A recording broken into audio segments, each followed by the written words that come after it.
Mon mari m'a abandonnée sous un orage violent, à 70 km de Lyon. Il a dit que j'avais besoin d'une leçon. Je suis restée silencieuse, le regardant partir, la pluie battante se mêlant aux larmes que je refusais de verser. Quelques minutes plus tard, un SUV noir s'est rangé à mes côtés. Mon frère en est sorti, le visage grave. En montant, j'ai murmuré, « C'est fini ». La cruauté de cet homme venait de signer sa propre chute. C'était sa toute dernière erreur. Avant de vous raconter en détail comment j'en suis arrivée à ce point de rupture, cette nuit qui a tout changé, j'aimerais savoir d'où vous m'écoutez. Dites-moi dans les commentaires depuis quelle ville ou quel pays vous suivez mon histoire, et quelle heure il est chez vous en ce moment. C'est incroyable de penser que nous pouvons partager nos expériences à travers le monde. L'ironie, c'est que tout a commencé par une promesse d'amour éternel. Ou ce que je croyais être de l'amour. Il y a quelques semaines, en rangeant le grenier, je suis tombée sur une vieille boîte à chaussures remplie de photos. Au fond, sous des clichés de vacances et des anniversaires d'enfants, il y avait l'album de nos fiançailles. Je l'ai ouvert, et la femme sur le papier glacé m'a semblé être une étrangère. J'avais 40 ans, lui 45. Sur une photo, nous étions au parc de la Tête d'Or, le soleil de fin d'après-midi créait un halo doré autour de nous. Il me regardait avec une intensité, une adoration que je buvais comme un élixir. Je portais une robe en soie bleue, il portait un costume de lin clair. Nous étions l'image même du bonheur. Je me souviens encore de sa voix, un murmure chaud contre mon oreille, alors que le photographe rangeait son matériel. C'est ton intelligence que j'aime le plus, Solange. Ta force. Ta façon de voir le monde. Je ne voudrais jamais changer ça. Et moi, je l'ai cru. J'ai cru chaque mot de ce mensonge magnifique et dévastateur. Pour comprendre la chute, il faut comprendre l'ascension. Avant Grégoire, ma vie était mienne. À 38 ans, j'étais analyste financière senior. Mon bureau, au 25e étage d'une tour de la Pardieu, offrait une vue panoramique sur la ville. J'aimais le bourdonnement du open space, l'adrénaline des clôtures de marché, la satisfaction d'une analyse pertinente qui rapportait des millions à mes clients. Je me souviens d'un dossier en particulier, une start-up dans les biotechnologies que tout le monde ignorait. J'y ai cru, j'ai passé des nuits à analyser leurs projections, et j'ai convaincu mon cabinet d'investir. 1 an plus tard, leur valeur avait été multipliée par 10. Ce succès, c'était le mien. Puis j'ai rencontré Grégoire lors d'un gala de charité. Il était tout ce que je n'étais pas, sociable, charismatique, solaire. Il m'a dit que ma concentration et mon sérieux étaient ce qui le fascinait. Après notre mariage, il a commencé son lent travail de sape. « Ma chérie, tu es si tendue après tes journées », disait-il en me massant les épaules. « Laisse-moi prendre soin de toi. Tu as tant donné. Tu mérites de te reposer, de t'occuper de la maison, de nos amis, de toi. » Il n'a jamais exigé, il a suggéré. Il a planté des graines de doute avec une patience de jardinier malveillant. Ma carrière est devenue une source de stress inutile, mes succès, des raisons de m'éloigner de lui. J'ai fini par démissionner, convaincu que c'était pour le bien de notre couple. Je venais de lui donner la clé de ma cage dorée. 12 ans plus tard, nous sommes à ce dîner chez Paul Bocuse. 2 semaines avant la tempête. La table scintille de cristal et d'argenterie. Un partenaire de Grégoire, un industriel du secteur de l'énergie, se tourne vers moi. « Solange, je sais que vous étiez dans la finance. L'hydrogène vert, simple effet de mode ou véritable révolution ?» Une lueur de la femme que j'étais s'est rallumée. J'ai parlé de la volatilité des marchés, des défis technologiques mais aussi du potentiel immense. J'étais passionnée, précise. C'est là que Grégoire m'a interrompue, avec un petit rire qui a glacé la table. « Oh, ma douce Solange. » Elle lit le Figaro madame et se prend pour une experte. Il a fait un clin d'œil aux autres hommes. « Laisse les sujets compliqués aux hommes, mon amour. » Le silence qui a suivi était épais, brisé seulement par le rire gêné d'un des convives. J'ai senti le regard de pitié de leurs épouses. C'était pire qu'une insulte. C'était une négation de mon existence intellectuelle. Sur le chemin du retour, le silence dans la Mercedes était une arme. Il a attendu que nous soyons dans le hall de notre villa pour lancer son assaut final, sous le couvert de la fausse sollicitude. Je suis désolé, a-t-il murmuré. J'ai été maladroit. Tu sais bien que je suis fier de toi. Mais ses yeux disaient le contraire. Ses yeux disaient, tu as franchi la ligne. Cette nuit-là, j'ai attendu que le son de sa respiration devienne régulier. Puis, je me suis levée et je suis allée dans mon bureau. J'ai fermé la porte sans un bruit. J'ai ouvert le tiroir de mon secrétaire Louis XVI, j'ai retiré le double fond que Romain avait installé, et j'ai sorti mon trésor de guerre, un carnet noir, un dictaphone minuscule et un smartphone prépayé. 8 mois. 8 mois que je documentais sa tyrannie. 8 mois que je souriais alors qu'il me tuait à petit feu. Il pensait m'avoir réduite au silence. Il ne savait pas que je n'avais jamais été aussi proche de crier la vérité au monde entier. Le rideau était sur le point de tomber sur sa mascarade. Le week-end de notre prétendu anniversaire de mariage dans le Beaujolais a été le théâtre final de sa comédie.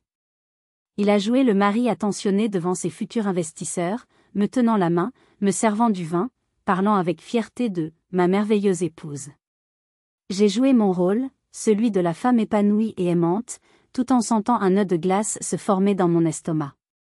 Chaque sourire que je lui offrais était une promesse de destruction. Le dimanche, sur le chemin du retour, le décor a changé. Le ciel bleu a laissé place à des nuages d'un gris violacé, lourd et menaçant.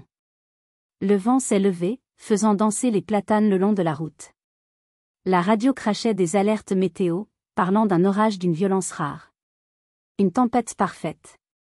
C'était le signal. J'ai attendu que nous soyons sur une longue ligne droite, loin de toute habitation. J'ai pris une profonde inspiration pour calmer les battements de mon cœur.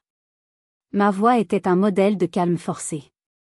Grégoire, j'ai regardé notre compte joint ce matin. Il y a eu un virement de 15 000 € vers une bijouterie à Genève. Peux-tu m'expliquer?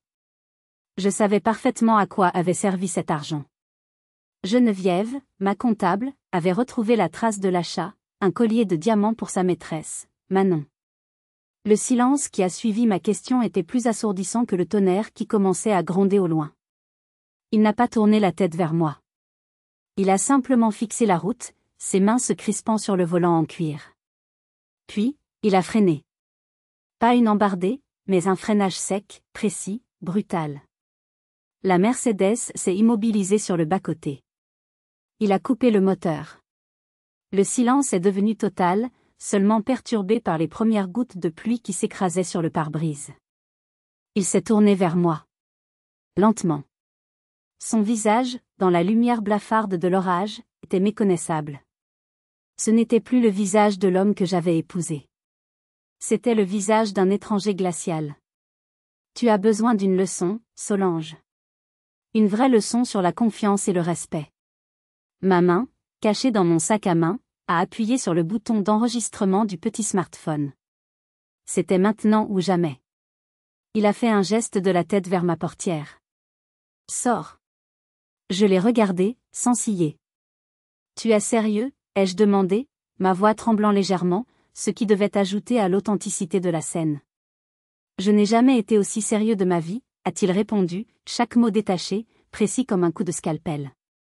Tu vas rentrer à pied. 70 kilomètres. Ça te laissera le temps de réfléchir à tes erreurs. Je suis sorti. Le vent et la pluie m'ont fouetté, me coupant le souffle. La portière s'est refermée derrière moi. Avant qu'il ne redémarre, il a baissé la vitre électrique. Un sourire mauvais flottait sur ses lèvres.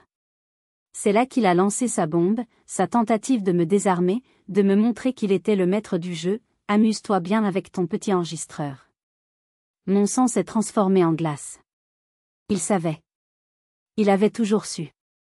Ou du moins, il s'en était douté. Tout mon plan semblait ridicule, naïf.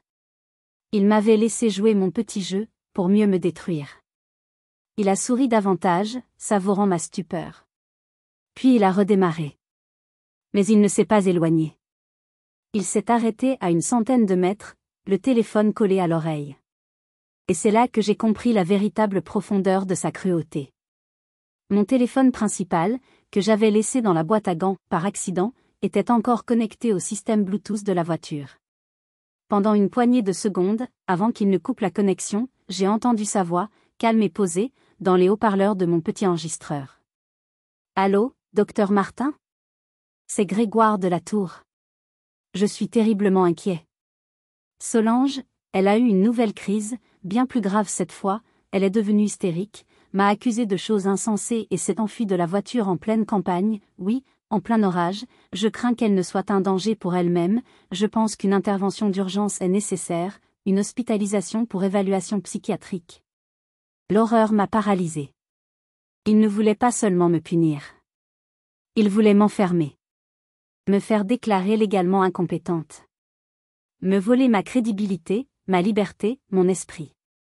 La pluie qui me trempait jusqu'aux os n'était rien comparée à la vague de terreur glaciale qui a déferlé sur mon âme. Le piège n'était pas pour lui. Il était pour moi. La Mercedes a enfin disparu, me laissant seule avec le hurlement du vent et les mots terrifiants de Grégoire qui tournaient en boucle dans ma tête. Évaluation psychiatrique. Danger pour elle-même. Il était en train de tisser une toile pour m'emprisonner, et j'étais la mouche prise au piège. La panique était un goût métallique dans ma bouche. Je devais bouger. Maintenant. Chaque minute perdue était une minute de gagner pour lui, pour son histoire. Je me suis forcée à quitter la route principale, à m'enfoncer dans le petit chemin de terre boueux que Romain et moi avions repéré. Mes talons s'enfonçaient, rendant chaque pas difficile. La peur me donnait des ailes. Je n'étais plus une femme de 52 ans en robe de cocktail. J'étais une fugitive. Après ce qui m'a semblé une éternité, j'ai vu les phares. Le SUV noir de Romain.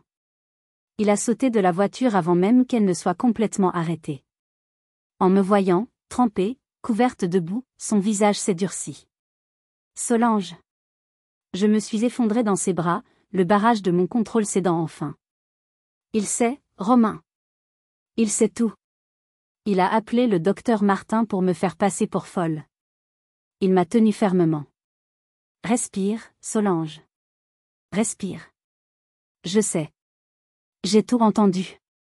Il a sorti un petit appareil de sa poche. Ce n'était pas un téléphone. Micro directionnel à longue portée. J'étais garée à 500 mètres. Je savais qu'il tenterait quelque chose ce soir. J'ai enregistré toute sa conversation avec le docteur. On l'a, Solange. On a la preuve de sa préméditation. Le soulagement m'a presque fait défaillir. Mon frère. Mon roc. Toujours un coup d'avance, lui aussi. Il m'a installé dans la voiture chaude et m'a tendu un thermos de thé. Alors que je reprenais mes esprits, il m'a parlé, sa voix grave remplie d'une colère froide. Tu sais, papa m'a toujours mis en garde contre les hommes comme Grégoire, a-t-il dit, sa voix soudainement plus grave. Je savais de quoi il parlait. Notre père, un entrepreneur honnête, avait été ruiné par un associé manipulateur qui l'avait trahi, le laissant avec des dettes et un cœur brisé. Il ne s'en était jamais vraiment remis. Romain avait juré que cela n'arriverait plus jamais à notre famille. Sa protection n'était pas seulement fraternelle, elle était viscérale, née d'une blessure ancienne. Il a conduit pendant une dizaine de minutes avant de s'arrêter dans une zone industrielle déserte. Les phares d'une autre voiture se sont allumés. Mon cœur s'est serré. Qui est-ce, ai-je demandé, la méfiance me gagnant à nouveau. Une alliée, a répondu Romain. Mais une alliée terrifiée. Sois patiente avec elle. La portière de l'autre voiture s'est ouverte et une silhouette familière s'est approchée de notre vitre. Delphine. Mon amie. La femme qui avait souri au dîner quand Grégoire m'humiliait. J'ai senti la colère monter. Qu'est-ce qu'elle fait là, ai-je sifflé. Romain a baissé la vitre. Le visage de Delphine, éclairé par la lumière blafarde du tableau de bord, était un masque de misère. Solange, a-t-elle commencé, sa voix un fil tremblant. Je sais ce que tu penses de moi. Et tu as raison. J'ai souri quand il t'a humilié. J'ai eu peur. Mais ce que tu ne sais pas, c'est que cet homme a détruit ma vie. Elle a relevé la tête, et j'ai vu des larmes de rage dans ses yeux. Il a convaincu mon mari d'investir toutes nos économies, l'héritage de ses parents, dans un projet immobilier fantôme. Nous avons tout perdu. Mon mari est en dépression. Grégoire nous a détruits, puis il a eu le culot de me demander de t'espionner en échange de l'aide pour nous remettre sur pied.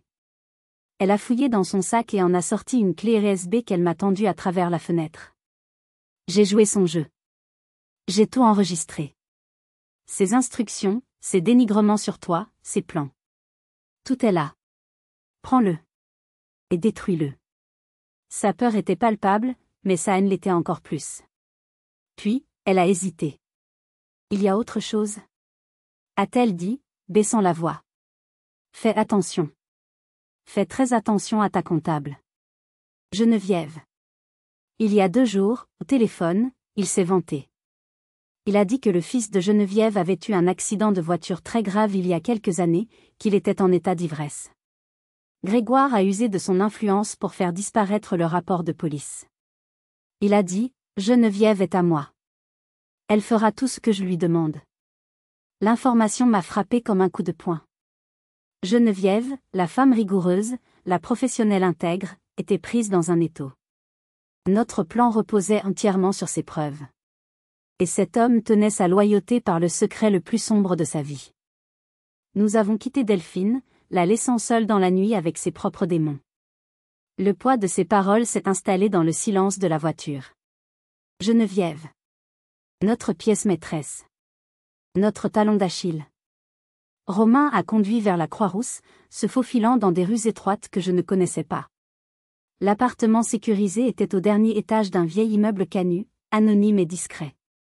Maître Valérie Dubois et Geneviève Lemaire nous attendaient. L'atmosphère était électrique. Geneviève se tenait près de la fenêtre, regardant la ville illuminée, mais je pouvais voir la tension dans ses épaules. Elle portait un tailleur impeccable, son armure habituelle, mais son visage était pâle. Elle a commencé son exposé sans préambule, sa voix plus monocorde que d'habitude. Elle a déroulé des organigrammes de sociétés écran, des relevés de comptes offshore. Tout était là, noir sur blanc. L'ampleur de la fraude était stupéfiante. Mais je ne pouvais pas me défaire de l'avertissement de Delphine. Je scrutais son visage, cherchant un signe, une fissure dans son masque professionnel. Pendant ce temps, Romain s'était assis en retrait, son ordinateur portable ouvert. Il avait inséré la clé USB de Delphine. Discrètement, il comparait les informations. De temps en temps, il levait les yeux vers moi, un froncement de sourcils presque imperceptible. Le doute s'insinuait en moi, un poison froid. Cette femme, qui détenait la clé de ma libération, était-elle en train de nous trahir? Maître Dubois, avec son instinct d'avocate, a senti le malaise. Elle a interrompu Geneviève avec tact. Merci, Geneviève. C'est un travail colossal. Laissez-nous digérer tout ça. Romain va vous raccompagner. Une fois la porte refermée, le masque de calme de Maître Dubois est tombé. Alors, a-t-elle demandé à Romain. Il y a des divergences, a confirmé mon frère. Des omissions importantes. Les documents de Geneviève montrent une fraude massive, oui. Mais les enregistrements de Delphine parlent d'un autre réseau, une autre série de comptes liés à des personnalités politiques locales.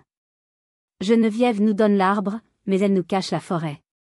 Grégoire la force probablement à nous livrer une version édulcorée, suffisante pour le mettre en difficulté dans un divorce, mais pas assez pour faire tomber tout son château de cartes et ses complices. Le sol s'est dérobé sous mes pieds. J'ai sombré dans un fauteuil. C'est fini, ai-je murmuré. Il est trop intelligent. Il a pensé à tout. Il nous manipule même à travers nos propres alliés. Les larmes que j'avais retenues depuis des heures ont commencé à couler.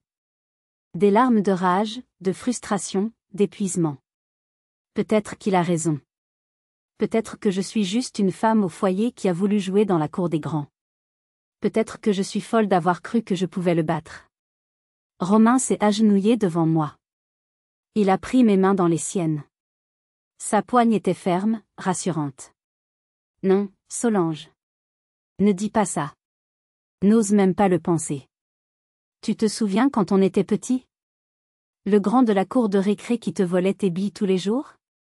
Tu as pleuré pendant une semaine. Et puis un jour, tu as arrêté. Tu as passé le week-end à lire un livre sur les stratégies de jeu et le lundi, tu l'as défié et tu as récupéré toutes tes billes, et les siennes en plus. Tu n'es pas folle. Tu es une stratège. Tu as juste oublié. Maître Dubois a alors pris le relais, son ton calme et impitoyable. Il pense nous contrôler via Geneviève. Parfait. C'est son erreur. Il sous-estime le courage d'une mère. Nous n'allons pas la confronter. Nous allons utiliser sa manipulation contre lui. Demain, à l'audience, nous allons laisser son avocat la cuisiner. Nous allons le laisser croire qu'elle est de son côté. Nous allons le laisser s'enfoncer dans son propre piège. C'est un pari. Le plus grand de nos vies. Mais les manipulateurs narcissiques ont une faiblesse, leur arrogance. Et c'est sur ça que nous allons miser. Cette nuit-là, je n'ai pas dormi. Je suis restée assise près de la fenêtre, regardant les lumières de Lyon. Ma vie entière allait se jouer sur un coup de bluff, sur le courage d'une femme prise au piège et sur la mémoire d'une petite fille qui avait décidé de ne plus jamais se laisser faire. Maître Dubois m'avait dit que ce serait une partie de poker. Et je devais jouer la main de ma vie. L'air du palais de justice était glacial, malgré la foule de journalistes et de curieux qui se pressaient dans les couloirs. Chaque pas sur le marbre poli résonnait comme un coup de marteau. J'avais choisi ma tenue avec le soin d'un général avant la bataille, un tailleur-pantalon gris anthracite, sobre, puissant, une chemise blanche impeccable.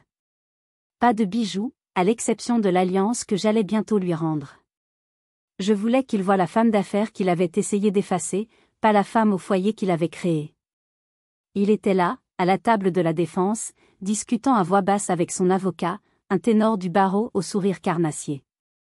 Il portait un costume sur mesure d'une valeur de plusieurs milliers d'euros. Il avait l'air un peu fatigué, mais il dégageait une aura de confiance absolue. Quand nos regards se sont croisés, il m'a gratifié d'un sourire condescendant, un sourire qui disait « Pauvre petite chose, tu crois vraiment avoir une chance ?» Il ne savait pas à quel point son arrogance était sur le point de le perdre. L'audience a commencé. Maître Renaud était un orateur brillant, un véritable acteur. Il a commencé par peindre un portrait de moi touchant et tragique, une femme aimée, choyée, mais malheureusement émotionnellement fragile, sujette à des épisodes de confusion et de paranoïa. Il a présenté avec solennité le rapport du docteur Martin, qui, sans surprise, abondait dans ce sens. Il a décrit la nuit de l'orage comme une crise tragique que son client avait tenté de gérer avec compassion. J'ai senti le regard du juge se poser sur moi, interrogateur. Le doute était semé. Puis est venu le moment qu'il attendait, le clou de son spectacle. Votre honneur, cette affaire est un tissu de malentendus et d'interprétations erronées, né de l'esprit troublé de ma cliente. Pour le prouver, j'appelle à la barre Madame Geneviève Lemaire, la comptable que Madame Solange a elle-même engagée. Grégoire s'est adossé à sa chaise, un rictus de triomphe à peine dissimulé. Le piège était en place. Geneviève s'est avancée. Elle semblait plus âgée, plus fragile que la veille. Elle a prêté serment d'une voix faible. Le contre-interrogatoire de Maître Renaud a été un chef-d'œuvre de manipulation. Il l'a noyée sous des détails techniques, la faisant trébucher sur des points de comptabilité complexes. Puis, il a posé la question fatale, son ton mielleux cachant à peine le venin. Madame le maire, face à ces documents si complexes, et connaissant l'état de détresse de votre cliente, n'est-il pas possible que vous ayez, en toute bonne foi, commis une erreur? N'est-il pas vrai que les documents que vous avez présentés sont, au mieux, incomplets et trompeurs? Le silence s'est abattu sur la salle. C'était le moment de vérité. Mon souffle s'est bloqué dans ma poitrine. Geneviève a levé les yeux. Elle n'a pas regardé l'avocat. Elle n'a pas regardé Grégoire. Elle a regardé le juge. Non, maître, a-t-elle commencé, sa voix gagnant en assurance. Les documents que j'ai présentés ne sont pas erronés. Ils sont délibérément incomplets. Un murmure a parcouru l'audience. Le sourire de Maître Renaud s'est élargi. Il l'avait eu. Mais Geneviève n'avait pas fini. Ils sont incomplets, car c'est ce que M. Grégoire de la Tour m'a ordonné de faire, sous la menace de détruire la vie et la carrière de mon fils unique à la suite d'une erreur de jeunesse qui l'a étouffé. Elle a sorti un petit enregistreur de son sac à main. Heureusement pour la justice, j'ai enregistré ces menaces. Elles sont ici. Le sourire de Maître Renaud s'est figé. La couleur a quitté les joues de Grégoire.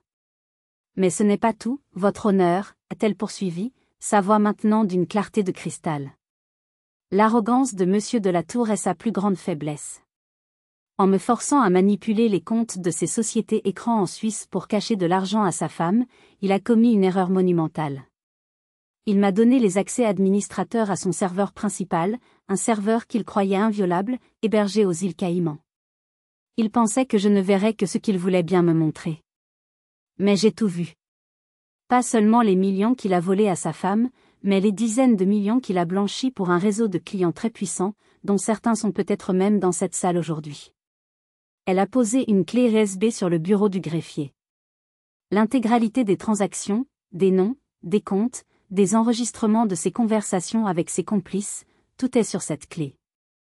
Le silence dans la salle d'audience était si total qu'on aurait pu entendre une épingle tomber. Grégoire était catatonique, son masque de supériorité réduit en cendres, ne laissant voir que la panique abjecte d'un animal pris au piège. La partie de poker était terminée. Et il venait de tout perdre. Maître Dubois s'est alors levé, son regard fixé sur Grégoire. « Votre honneur » a-t-elle dit d'une voix glaciale. « Nous n'avons pas encore fini. » Le marteau du juge s'est abattu, suspendant l'audience pour une délibération d'urgence. Mais la véritable sentence venait de tomber, non pas du juge, mais des lèvres de Geneviève. L'avocat de Grégoire, maître Renaud, habituellement si loquace, était blême et tentait de parler à son client qui le fixait, hébété. La partie de poker était terminée, et nous venions de rafler la mise. Alors que le juge se retirait, maître Dubois s'est levé avec une grâce théâtrale. « Votre honneur, avant que vous ne suspendiez, puisque nous sommes dans une journée de révélation, nous avons un autre témoin qui souhaiterait corroborer les allégations de manipulation. J'appelle Madame Delphine Martin. » Si le témoignage de Geneviève avait été un tremblement de terre, celui de Delphine était le tsunami qui suivait. Elle est entrée dans la salle d'audience, non plus comme la femme terrifiée de la veille, mais avec une dignité retrouvée. D'une voix claire, elle a raconté comment Grégoire l'avait utilisée, comment il avait ruiné sa famille, et comment il lui avait demandé d'espionner son ami. Elle a fourni la clé USB contenant les enregistrements de ses appels, où l'on entendait Grégoire se vanter de ses plans pour me faire interner et la manipuler elle. Il m'a promis de me rembourser le double de ce que nous avions perdu si je l'aidais à prouver que Solange était instable, a-t-elle conclu, en me regardant avec des yeux remplis de regrets. Je suis désolée, Solange. C'est à ce moment précis que les portes du fond de la salle se sont ouvertes. 2 hommes et une femme en civil, discrets mais portant une autorité indéniable, se sont approchés de la barre. L'un d'eux a présenté une carte au greffier. Brigade financière. Nous avons un mandat d'amener pour Monsieur Grégoire de la Tour. Le nom complet, le nom de sa prestigieuse famille, prononcé à voix haute pour que tout le monde entende. L'humiliation était totale. Grégoire a bondi de sa chaise, le visage déformé par la rage. Il m'a pointé du doigt, toute façade de contrôle ayant volé en éclats. « C'est toi. C'est un coup monté. Tu as tout manigancé, espèce de... » Il n'a pas pu finir sa phrase. Les agents l'ont maîtrisé avec une efficacité calme et professionnelle. Alors qu'il l'emmenait, menottes au poignet, la porte s'est ouverte une 3e fois, dans un fracas de drame pur. C'était Manon, sa maîtresse, les cheveux en désordre, le maquillage coulant. Elle s'est précipitée vers Grégoire, non pas pour le défendre, mais pour l'accuser. « Menteur » a-t-elle crié, brandissant son téléphone. « Tu m'avais dit que tu étais séparé. Tu m'as dit qu'elle était folle. Tu t'es servi de moi. J'ai des messages, des photos.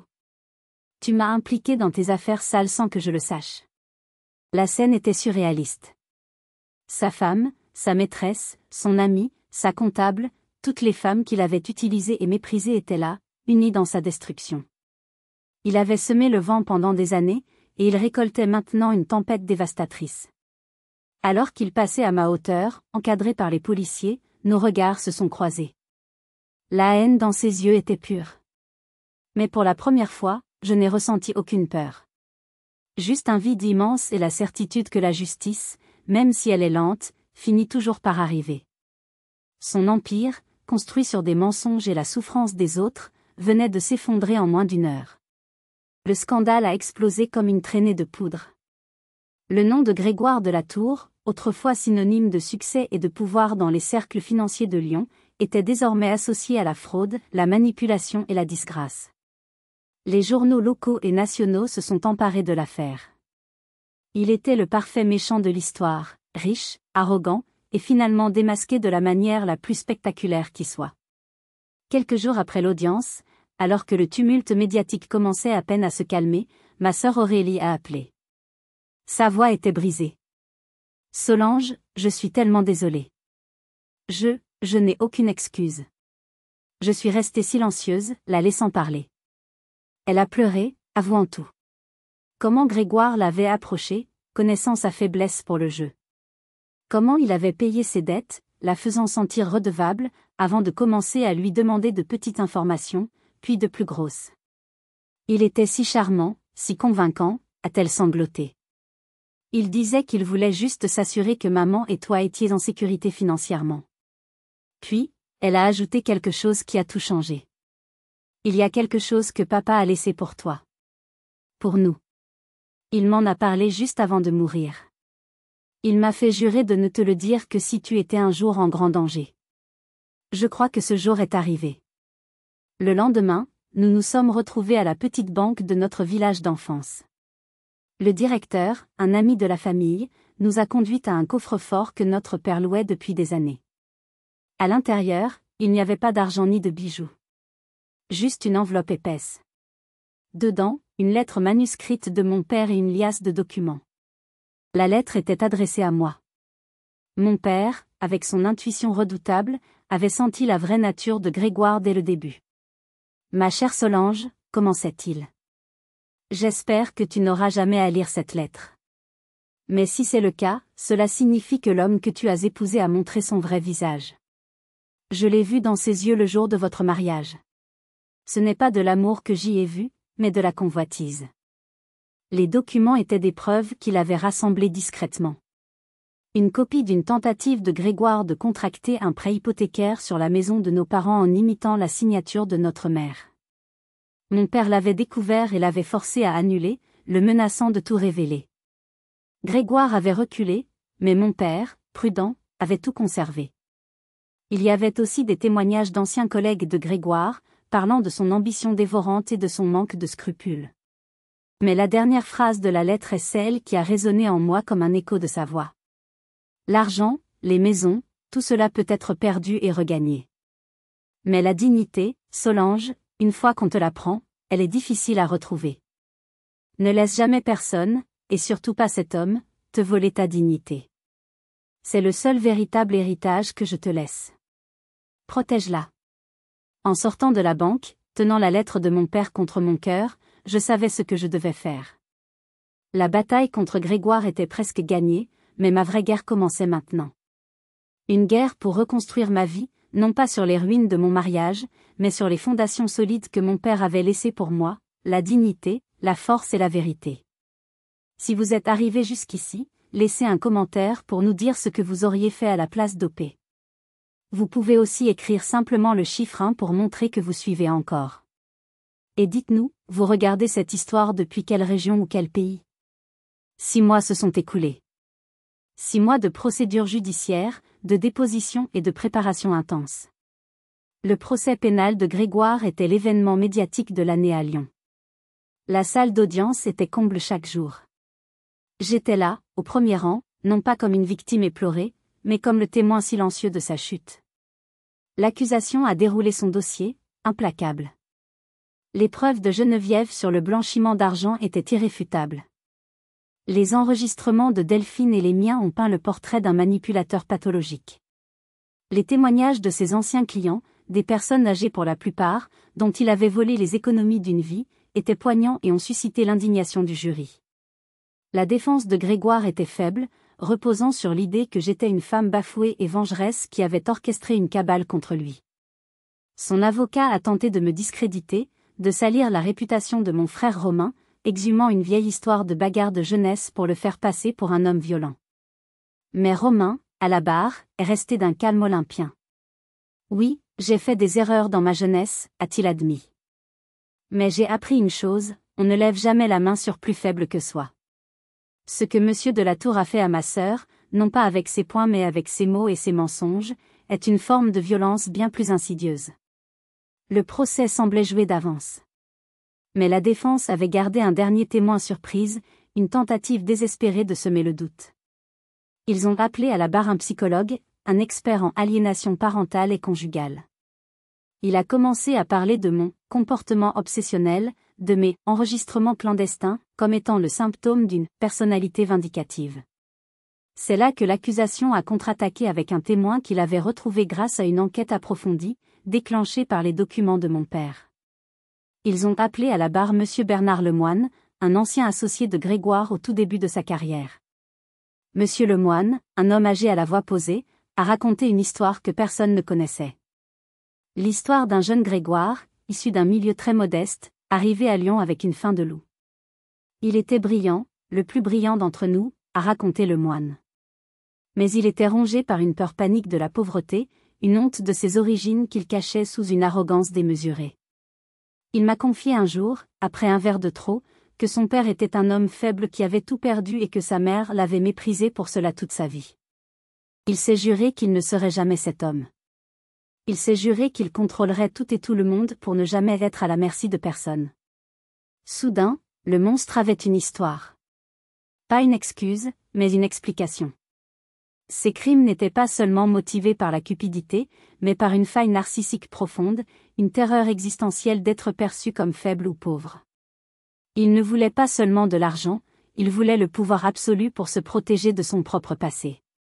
Il ne m'avait pas seulement contrôlé moi, il avait tenté de contrôler la réalité elle-même. Cette révélation n'a pas diminué ses crimes, au contraire. Elle a montré au jury qu'il n'était pas un homme qui avait fait une erreur, mais un homme dont toute la vie était construite sur une base toxique, une bombe à retardement qui avait fini par exploser, emportant tout sur son passage. Le verdict a été rapide. Coupable. Sur tous les chefs d'accusation. Fraude, abus de confiance, blanchiment d'argent, subornation de témoins. La sentence est tombée comme un couperet, 12 ans de prison ferme. En entendant la peine, il ne m'a pas regardé. Il regardait le vide, le visage impassible. L'homme qui avait passé sa vie à craindre de tout perdre venait de réaliser son pire cauchemar. La porte de la prison s'est refermée sur Grégoire, mais pour moi, une autre porte s'ouvrait. La fin de cette bataille juridique n'était pas une conclusion, mais un commencement. Avec les dommages et intérêts obtenus lors du procès civil qui a suivi et une récompense substantielle offerte par l'État pour avoir dénoncé le réseau de blanchiment d'argent, je me suis retrouvé avec des ressources que je n'aurais jamais imaginées. Je me souviens d'une conversation avec Romain, quelques semaines après la sentence. Nous étions assis sur un banc, regardant le Rhône couler. « Qu'est-ce que tu vas faire maintenant, Solange ? Partir en voyage ? T'acheter une maison au bord de la mer ? » J'ai secoué la tête. Non. Je ne peux pas. Pas après tout ça. J'ai pensé à toutes les femmes qui n'avaient pas de frères comme Romain, pas d'avocate comme Valérie, pas de comptable courageuse comme Geneviève. J'ai pensé à toutes celles qui étaient piégées, silencieuses, convaincues d'être folles ou faibles, exactement comme Grégoire avait voulu que je le sois. C'est ainsi qu'est née l'idée de la Fondation Renaissance. Le nom m'est venu comme une évidence. Il ne s'agissait pas de vengeance, mais de reconstruction. Il ne s'agissait pas de détruire une vie, mais d'en aider des centaines à renaître. Avec l'aide de Romain, qui a quitté son emploi dans la sécurité pour devenir le directeur des opérations, nous avons trouvé le lieu parfait, un ancien hôtel particulier dans le 6e arrondissement de Lyon, un bâtiment qui avait une âme, une histoire. Nous l'avons rénové pour en faire un lieu accueillant et sécurisé. Maître Dubois a accepté de siéger au conseil d'administration et nous a aidés à mettre en place un service d'aide juridique pro bono, en recrutant de jeunes avocats passionnés. Geneviève, désormais à la retraite, a offert ses services pour créer un pôle d'expertise financière, aidant les femmes à démêler des situations financières complexes, à retrouver leur autonomie et à planifier leur avenir. Notre mission était claire, offrir un guichet unique pour les victimes de violences économiques et psychologiques. Une aide juridique pour se défendre, une expertise financière pour se reconstruire, et un soutien psychologique pour guérir. Nous avons embauché des thérapeutes spécialisés dans les traumatismes liés à la manipulation narcissique. Notre première cliente s'appelait Hélène. C'était une infirmière de 45 ans, mère de 2 enfants. Son mari contrôlait chaque centime qu'elle gagnait, lui donnait de l'argent de poche comme à une enfant et menaçait de lui prendre les enfants et de la mettre à la rue si elle osait le quitter. Elle était venue nous voir en secret, tremblante, persuadée d'être impuissante. Pendant 3 mois, nous avons travaillé avec elle. Geneviève a prouvé que son mari cachait des revenus. Valérie a monté un dossier solide pour la garde des enfants. Une de nos thérapeutes l'a aidée à retrouver sa confiance en elle, à déconstruire des années de rabaissement psychologique. Le jour où Hélène a quitté son mari, elle est passée par la fondation. Elle n'était plus la femme craintive que j'avais rencontrée. Elle se tenait droite, le regard clair. Elle m'a serré dans ses bras. « Vous ne m'avez pas seulement donné des outils juridiques, Solange, m'a-t-elle dit. Vous m'avez rendu ma dignité. » Ce mot. Dignité. L'héritage de mon père. J'ai compris à ce moment-là que ma propre reconstruction ne serait complète qu'en aidant les autres à trouver la leur. La Fondation Renaissance n'était plus seulement un projet. C'était ma raison d'être. La Fondation a grandi plus vite que nous ne l'avions jamais imaginé. Le bouche à oreille a fonctionné, créant un réseau de solidarité silencieux mais puissant. Chaque femme que nous aidions devenait une ambassadrice, partageant son histoire avec une amie, une sœur, une collègue, brisant le tabou de la violence économique. Un jour, la sonnette de la Fondation a retenti. C'était Aurélie, ma sœur. Je ne l'avais pas vue depuis le procès. Elle avait l'air différente. Plus âgée, peut-être, mais ses yeux étaient clairs pour la première fois depuis des années. Elle suivait une thérapie pour son addiction au jeu et n'avait pas parié un centime depuis 6 mois. « Je ne suis pas venue demander de l'argent », a-t-elle dit d'emblée, sa voix basse mais ferme. « Je suis venue demander si je pouvais aider. » Elle a expliqué qu'en thérapie, elle avait compris comment sa propre honte et son désespoir l'avaient rendue vulnérable à la manipulation de Grégoire. « Je sais reconnaître ce schéma maintenant », a-t-elle dit. « Je sais ce que c'est que de se sentir pris au piège par ses propres erreurs. Peut-être que je peux parler aux familles, aux proches des femmes que vous aidez. Pour qu'ils comprennent. Pour qu'ils ne fassent pas les mêmes erreurs que moi. » C'est ainsi qu'Aurélie a commencé à animer des groupes de parole pour les familles des victimes. Elle parlait avec une honnêteté brutale de sa trahison, de sa culpabilité, et de son chemin vers la rédemption. Elle est devenue un pont, aidant à réparer des liens familiaux brisés par le poison de la manipulation. Quelques mois plus tard, une autre visite inattendue. Delphine. Après le procès, elle et son mari avaient divorcé. Elle avait dû vendre sa maison. Elle avait touché le fond. Mais elle s'était reconstruite, seule. Elle avait lancé une petite entreprise de conseil en gestion pour les TPE. J'ai appris à la dure l'importance de l'indépendance financière, m'a-t-elle dit. Je ne veux plus jamais dépendre de personne. Elle a proposé d'animer bénévolement des ateliers à la Fondation, pour apprendre aux femmes à créer leur propre entreprise, à lire un bilan, à négocier un prêt. Elle transformait son expérience traumatisante en un outil d'émancipation pour les autres. Le cercle de guérison s'agrandissait. Chaque personne touchée par la toxicité de Grégoire trouvait sa propre manière de transformer le poison en antidote. Geneviève formait une nouvelle génération de comptables à la détection de la fraude financière. Romain donnait des cours d'autodéfense numérique pour aider les femmes à se protéger du harcèlement en ligne. Un jour, en regardant une séance de groupe animée par Aurélie, j'ai vu quelque chose de magnifique. J'ai vu des femmes de tous âges, de tous milieux, partager leurs histoires. J'ai vu des larmes, oui, mais j'ai aussi vu des rires. J'ai vu la honte se transformer en sororité, la peur en force collective. Grégoire avait construit son empire en isolant les gens, en les montant les uns contre les autres. Nous, à la Fondation Renaissance, nous construisions quelque chose de bien plus puissant sur le principe inverse, la connexion, le soutien, la communauté. Il avait essayé de créer des victimes. Sans le vouloir, il avait créé une armée de survivantes. 1 an après la condamnation de Grégoire, une lettre est arrivée à la Fondation. L'écriture était élégante, presque arrogante, même sur le papier fin de la prison. C'était lui. 4 pages. Pas un mot de remords. Pas une once de regret. Juste un flot de venin, une litanie d'accusations dans laquelle il me tenait pour unique responsable de sa chute. Il me traitait de manipulatrice, de calculatrice, affirmant que j'avais tout orchestré depuis le début par pure jalousie de son succès. J'ai lu la lettre dans le calme de mon bureau, les portraits de femmes que nous avions aidées me regardant depuis les murs. Ces mots n'avaient plus aucun pouvoir sur moi. Ils étaient les derniers soubresauts d'un homme qui ne comprendrait jamais. La dernière ligne était presque comique dans sa déconnexion totale de la réalité. Il avait écrit « J'espère qu'au moins, tu as appris ta leçon ». J'ai souri. Un vrai sourire, pas celui que je portais comme un masque pendant des années. J'ai fait encadrer cette lettre. Je l'ai accrochée au mur de mon bureau, juste à côté de mon diplôme de finance et de l'acte de création de la fondation. C'est devenu une pièce maîtresse inattendue de la décoration. Quelques jours plus tard, une nouvelle femme, que nous appellerons Claire, était assise en face de moi. Elle était terrifiée, au bord des larmes, me racontant une histoire qui ressemblait tellement à la mienne. Son mari contrôlait tout, la rabaissait constamment, la persuadait qu'elle était incompétente. À la fin de notre entretien, ses yeux se sont posés sur la lettre encadrée. C'est de lui, a-t-elle demandé, ayant reconnu l'histoire dans les médias. J'ai hoché la tête.